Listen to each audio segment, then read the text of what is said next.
Que bom estarmos juntos novamente. Espero que esteja tudo bem com você. No vídeo de hoje, vamos falar sobre uma ideia que se popularizou como uma teoria da conspiração e que questiona, através de um raciocínio bem estranho, a veracidade da Alta Idade Média.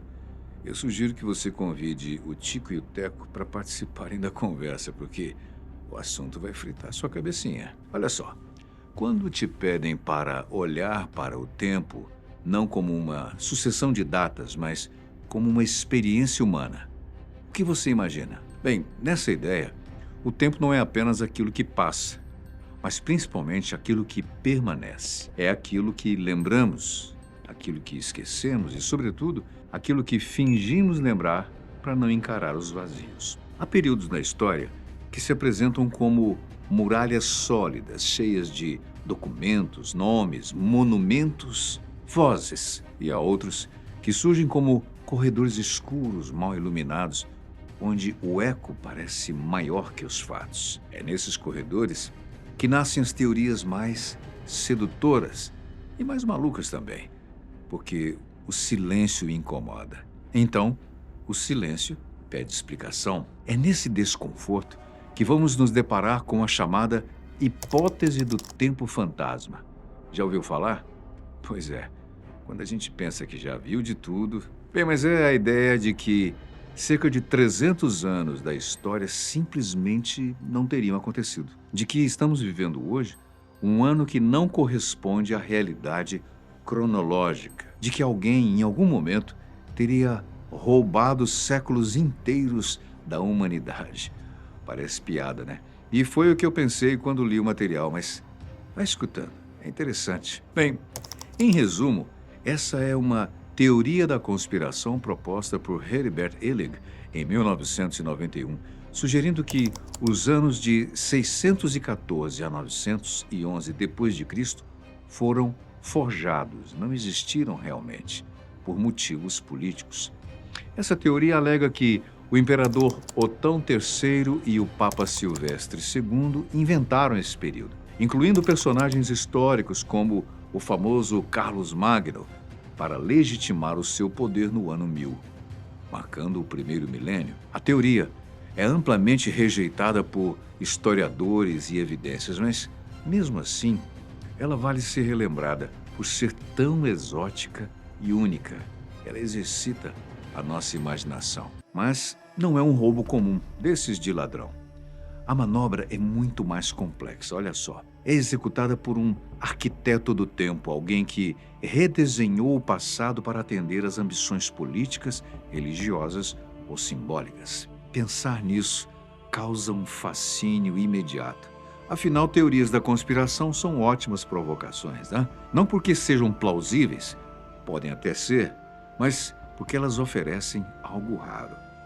A promessa de que o caos pode ser explicado sem que a gente precise fritar a cabeça. É como se existisse uma mão invisível que organiza até mesmo os erros da história. Se a gente pensar na queda, por exemplo, do Império Romano no Ocidente em 476, um evento que por si só já carrega uma carga simbólica gigantesca, constatamos que o fim de Roma não foi apenas a queda de um governo, foi o colapso de uma ideia de mundo. Durante séculos, Roma havia sido sinônimo de ordem, lei, engenharia, de escrita e continuidade. Era um belo exemplo a ser seguido. Mas, quando ela cai, não cai apenas um imperador deposto por um general bárbaro. Cai uma infraestrutura inteira de memória. As estradas continuam ali, os aquedutos, mas o sistema que dava sentido àquela organização simplesmente desaparece. E o que vem depois é aquilo que, por conveniência ou ignorância, chamamos de Idade das Trevas. Esse, inclusive, é um nome que gera desconfiança, né? Idade das Trevas. Não porque o período tenha sido fácil ou luminoso, muito pelo contrário, mas porque a palavra trevas diz mais sobre o olhar de quem julga do que sobre a realidade de quem viveu aquele período.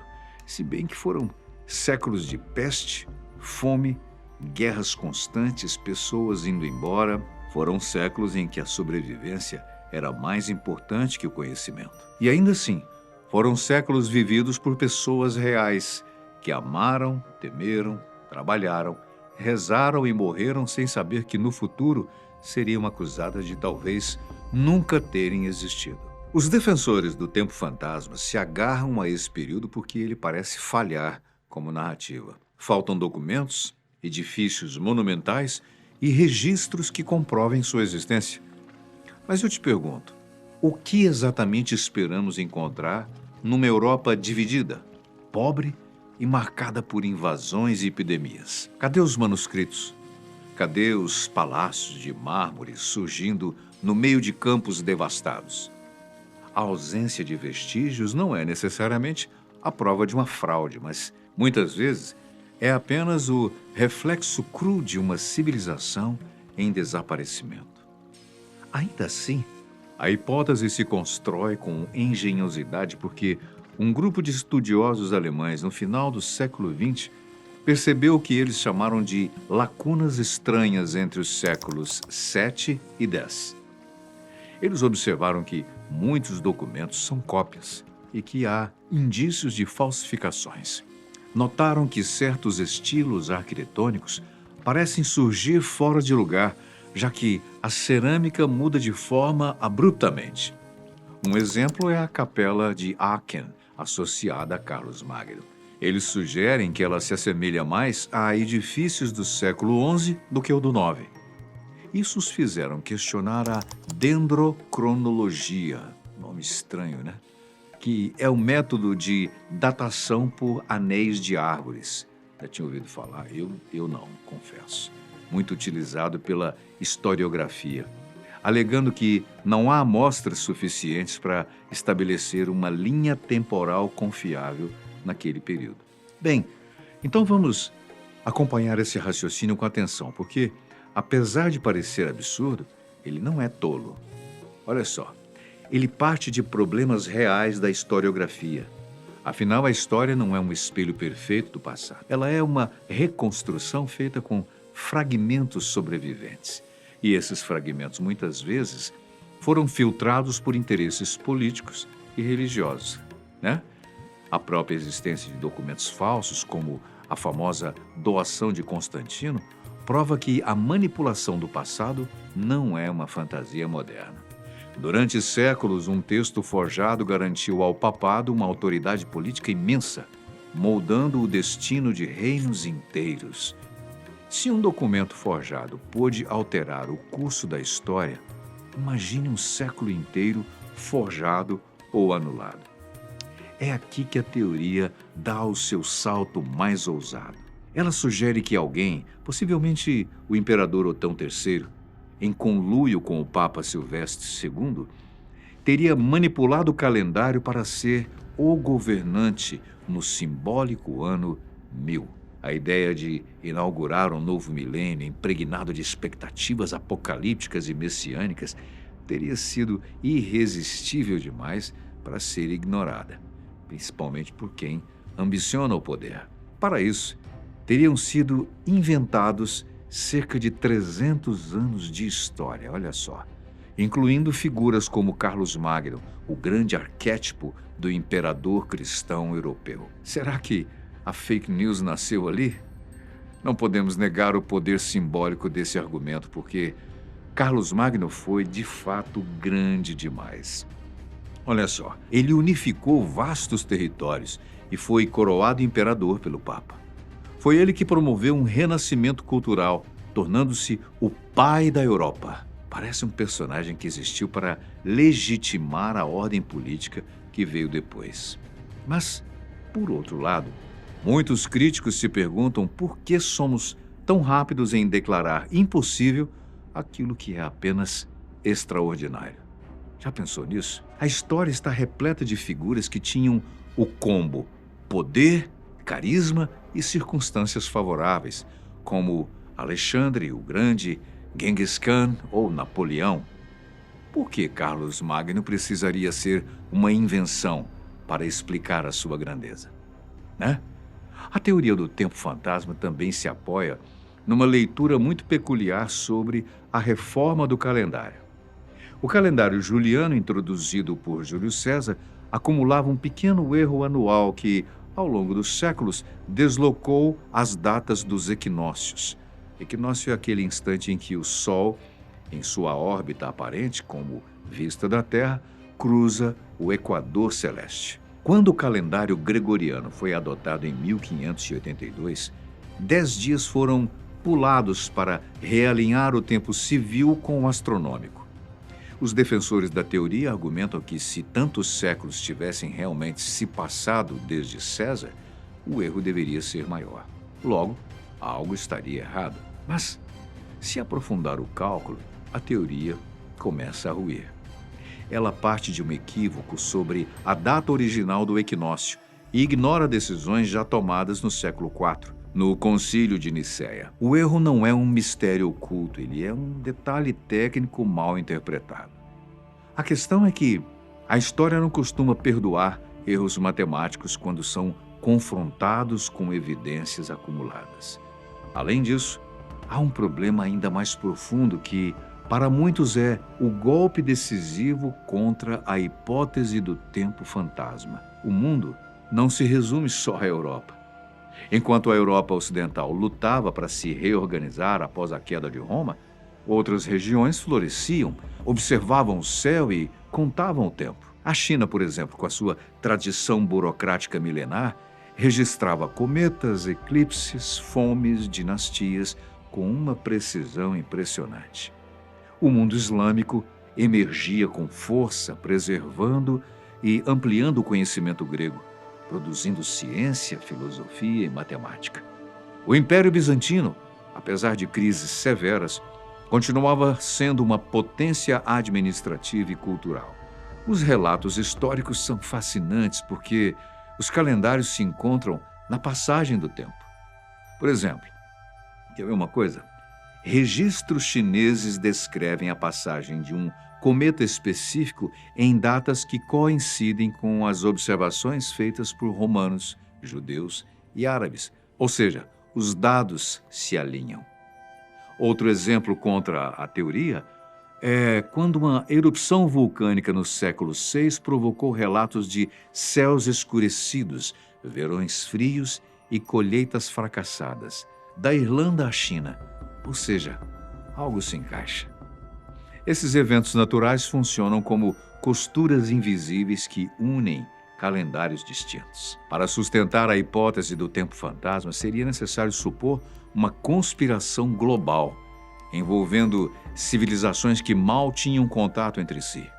Daí, a teoria deixa de ser provocativa e se torna insustentável. Bem, mas, de todo modo, não podemos descartar o valor simbólico dessa hipótese porque ela revela algo importante sobre a nossa relação com o passado. Nós queremos continuidade. Queremos um progresso linear. Quando nos deparamos com períodos de estagnação ou regressão, somos tentados a apagá-los, tratá-los como erros, como interrupções artificiais. A ideia de que a Idade Média inicial foi inventada talvez diga menos sobre o que aconteceu entre os séculos 7 e 10 e mais sobre a nossa dificuldade em aceitar que as civilizações também cansam, adoecem e retrocedem. E se a gente pensar nos camponeses que viveram nesses séculos, que são supostamente fantasmas, são pessoas que nunca escreveram uma linha e não deixaram monumentos que mal aparecem nos registros oficiais. Para eles, o tempo não era contado em anos abstratos, mas em estações, em colheitas, em invernos que vinham cedo demais, em verões que não aqueciam o suficiente. Dizer que esses séculos não existiram é, de certa forma, repetir o apagamento que a história tantas vezes comete contra os anônimos, negar-lhes até mesmo o direito de terem vivido. Olha só, a própria construção do calendário cristão com o sistema do Anno Domini revela quão frágil é a nossa contagem do tempo. O monge Dionísio, ao calcular o ano do nascimento de Cristo, errou. Hoje nós sabemos que Jesus provavelmente nasceu alguns anos antes do ano 1, E ainda assim, nós continuamos contando os anos dessa forma. Não porque seja perfeito, mas funciona. O tempo histórico não é uma verdade absoluta, é um acordo coletivo. Um acordo imperfeito, revisado, remendado, mas suficientemente estável para permitir a nossa orientação. Há vários pontos importantes nessa hipótese do tempo fantasma, desde a sua origem até o que supostamente foi mudado ou inventado. Quanto aos seus criadores, os que acreditam na teoria a atribuem ao imperador romano germânico Otão III, ao Papa Silvestre II e talvez ao imperador bizantino Constantino VII, que teriam forjado documentos e evidências físicas para criar 297 anos de história fictícia.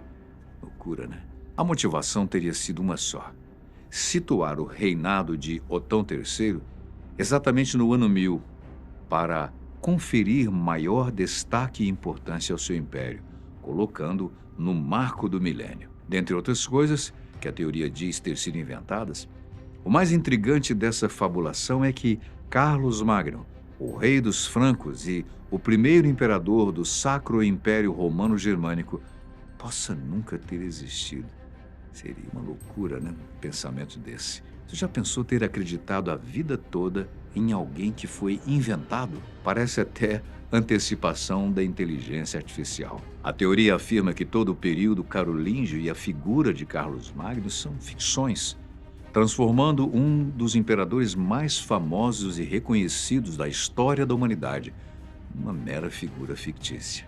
Bem, a falta de evidências, é claro, não é nada aceita pela comunidade acadêmica, pois contradiz diversas ciências e conhecimentos, como a astronomia, já que a posição das estrelas de hoje teriam que ser explicadas com os anos faltantes, a arqueologia, os registros históricos de outras partes do mundo, como a gente já falou. Mas será que tudo isso foi mesmo coisa da cabeça do historiador alemão Heribert Illig? Para quem estuda a Europa medieval, isso tudo deve ser mesmo fascinante.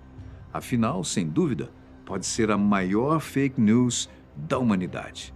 Mas Illig não foi o único a propor algo assim. E outra versão dessa história vem lá da Rússia, na teoria chamada de Nova Cronologia. A versão eurocêntrica de Illig vai de encontro à russocêntrica do professor de matemática Anatoly Fomenko, que jura de pés juntos que o buraco é mais embaixo.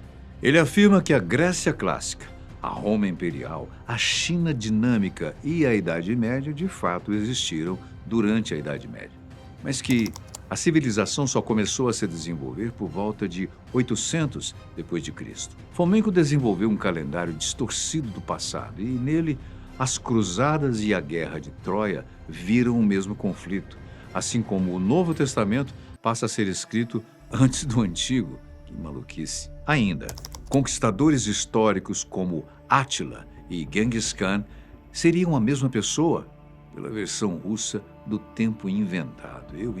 Seriam eles viajantes do tempo? Pensar sobre isso deixa a cabeça de qualquer um girando. O tempo deixa de ser apenas uma sequência objetiva de eventos e vira uma narrativa compartilhada. Quando essa narrativa apresenta falhas, lacunas e silêncios, a nossa imaginação corre para preenchê-los. E como isso acontece? Bom, às vezes com pesquisa séria, noutras com teorias grandiosas demais para resistir ao peso das evidências. A hipótese do tempo fantasma, apesar de amplamente refutada, ela cumpre uma função. Ela nos obriga a olhar com mais cuidado para aquilo que nunca questionamos. Será que verdades absolutas existem? A história raramente oferece esse conforto.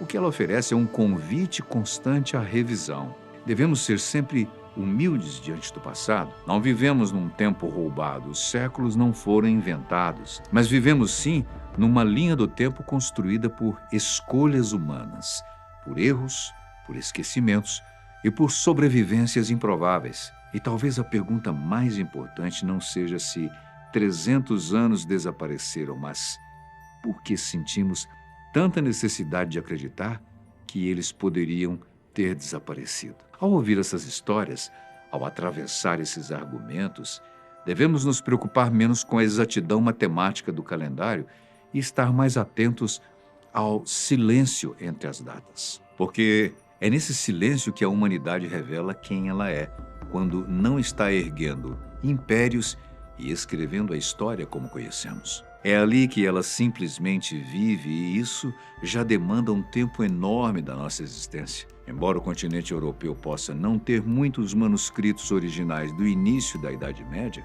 documentos e artefatos da Ásia, África, Australásia e Américas contêm provas irrefutáveis de que esses séculos desaparecidos de fato aconteceram. Sendo verdade ou não, eu pergunto agora, como seria a Idade Média se não tivesse existido? O que será que realmente mudaria? É a reflexão que eu deixo para você. Algum historiador poderia ampliar essa discussão, porque, convenhamos, negar a Idade Média, acreditar que um papa sedento de poder teria fabricado séculos de história é muito absurdo, né? E a cabeça? Saindo fumaça? Eu avisei. Mas é um exercício mental interessante. Bom para combater a tolice das dancinhas nas redes.